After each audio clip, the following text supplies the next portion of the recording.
오늘 말씀은 레위기 27장입니다. 28절부터 34절입니다.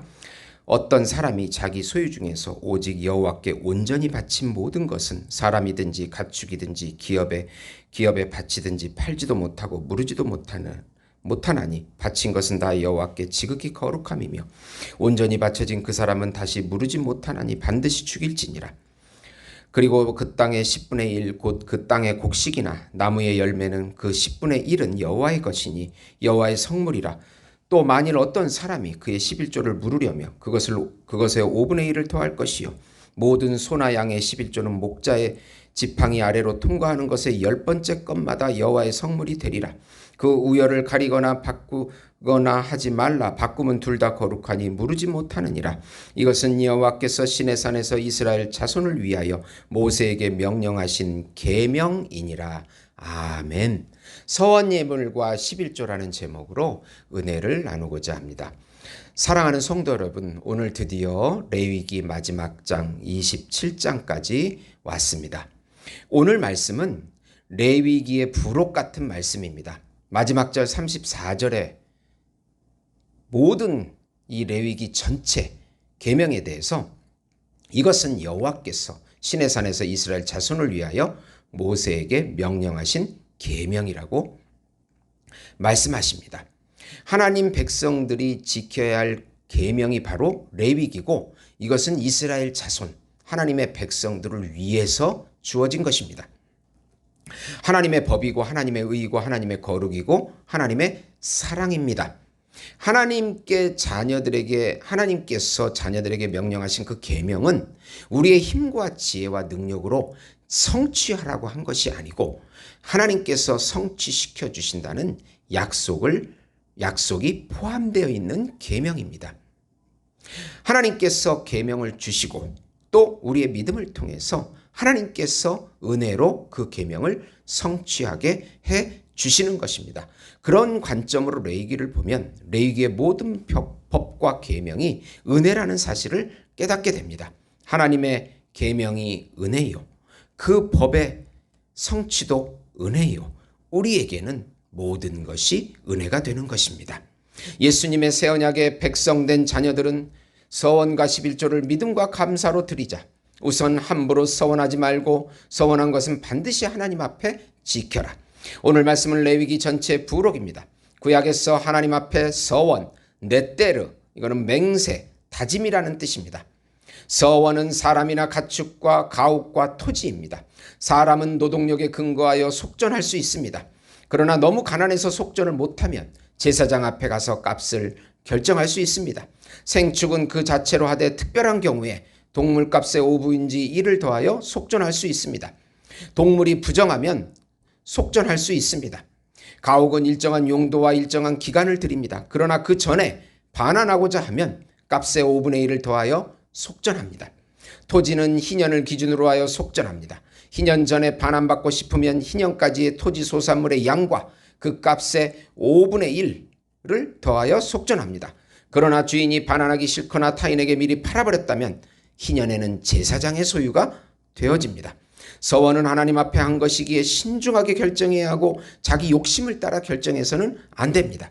그리고 한번 결정한다면 반드시 지켜져야 합니다. 그래서 예수님께서는 신약에서 함부로 하나님의 이름으로 맹세하지 말고 맹세한 것은 반드시 지켜야 한다고 마태복음 5장 33절 37절에 가급적 맹세하지 말고 하나님의 말씀에 순종하라고 말씀하고 있는 것입니다.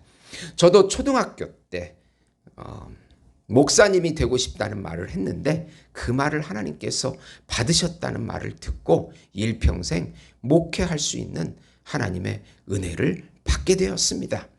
또 저 스스로도 이거를 지키기 위해 하나님 앞에 또 애를 썼습니다.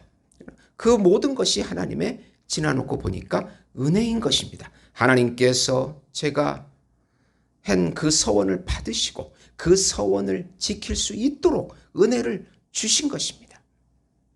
놀라운 하나님의 은혜입니다. 두 번째로 예수님께서 우리의 초태생과 헤렘이 되어 주셔서 그 일을 우리에게 주심을 믿으라. 초태생은 모든 경우에 하나님의 것입니다. 초태생이 드려짐으로 나머지 모든 것은 받은 것으로 여겨준 것입니다. 출애굽기 13장 1절 2절에 보시면 여호와께서 모세에게 일러 가라사대 이스라엘 사람 중에서 사람이나 짐승을 막론하고 태에서 처음 난 것은 다 거룩히 구별하여 내게 돌리라. 이는 내 것이라 하시니라 합니다. 예수님께서 우리의 초태생이 되셔서 하나님께 드려진 것입니다. 예수님과 연합된 우리들도 같이 하나님께 드려진 것으로 여겨주십니다. 그리고 전혀 되돌리지 못한 온전히 바친 제물을 헤렘이라고 하는데 저주가 되어진 사람이나 가옥이나 땅이나 물건을 의미합니다. 이것은 절대로 반환되거나 속전할 수 없습니다. 죽을 죄를 지은 사람은 서원을 무르지 못합니다. 값으로 반환되지 못하고 반드시 죽음으로 보상해야 한다고 29절에 말씀합니다. 예수님께서 우리 대신 헤렘이 되어주셔서 우리를 구원하십니다. 하나님 앞에 헤렘 제물이 되셔서 공의를 만족하심으로 우리가 구원을 받습니다.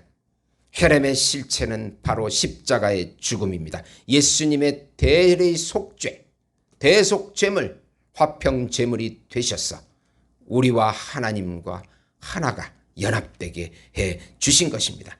그 예수님의 의를 전가받아서 우리가 영원히 하나님의 자녀가 된 것입니다. 예수님은 둘째 아담으로 오셔서 초태생이 되어 주셔서 첫 열매가 되어 주십니다. 예수님께서 하나님께 드려지면 예수님을 머리로 믿는 우리들도 드려진 것입니다. 놀라운 연합의 신비의 비밀이요, 구원의 비밀이요, 믿음의 비밀입니다. 세 번째로 11조를 드려서 모든 것이 하나님의 것임을 믿음으로 고백하라. 수확물과 가축의 10분의 1은 하나님의 소유입니다. 사실 모든 것이 하나님의 소유라는 확증을 11조라는 것을 통해서 확인하는 것입니다. 요즘 11조 논쟁이 뜨거운데 사실 모든 것이 하나님의 은혜입니다. 구약의 감사, 은혜에 감사하면 11조를 드릴 수 있습니다. 하나님께서 더 많이 채워주십니다. 믿음과 감사로 하면 됩니다. 모든 것이 하나님의 것이고 우리가 누리도록 주신 것입니다. 이것을 깨달았으면 11조를 감사함으로 드리면 되는 것입니다. 저는 몇 주 전에 목사님들과 함께 전남 신안의 문중경 전도사의 순교지에 탐방할 기회를 얻었습니다. 자신을 순교의 제물로 드려서 신안군의 90%가 기독교인입니다. 놀라운 숫자였습니다. 저는 정말 충격을 받았습니다. 어느 세계에 그 한 지역의 90%가 예수를 믿을 수 있습니까? 놀라운 일입니다. 이스라엘도 그러지 못합니다. 하나님께서 신앙군을 축복해 주셨습니다. 하나님께서 허락하셔야 생명도 하나님을 위하여 드릴 수 있는 것입니다. 인간의 힘과 노력이 아니오 은혜와 선물입니다. 하나님께서 허락하셔야 가능합니다. 믿음도 선물이요, 자녀됨도 선물이요, 감사함으로 드리는 모든 기도와 찬양과 서원과 11조 모든 것이 은혜입니다. 하나님께서 명령하시고 하나님께서 이루도록 성취하시는 것입니다. 그러니까 계명도 은혜요, 성취도 은혜요, 우리에게는 모든 것이 은혜인 것입니다. 우리 힘으로 하지 않기 때문입니다. 사랑하는 성도 여러분, 계명을 우리 힘으로 지켜야 한다면 얼마나 무거운 것입니까? 그러나 하나님께서는, 예수님께서는 나는 마음이 온유하고 겸손하니 내 멍에를 보고 내게 배우라고 하십니다. 예수님께서 다 지어주신 것입니다. 그리고 은혜를 주신 것입니다. 우리는 믿음의 순종을 통해서 그 은혜를 받아 누리는 것입니다. 잘 누리는 것이 축복입니다. 하나님 아버지 감사합니다. 예수님을 누리게 해주시옵소서. 예수님을 잘 누리게 해주시옵소서. 하나님 모든 것을 주시고 계명도 주시고 성취도 주셔서 우리에게 축복하심, 자녀되게 하심, 양자되게 하심, 아빠 아버지라고 부르게 하셔서 영원히 우리와 함께 하심을 감사하고 누리게 해주시옵소서. 우리를 괴롭히는 더러운 영은 예수 이름으로 떠나갈지어다. 예수님의 이름으로 기도드리옵나이다. 아멘.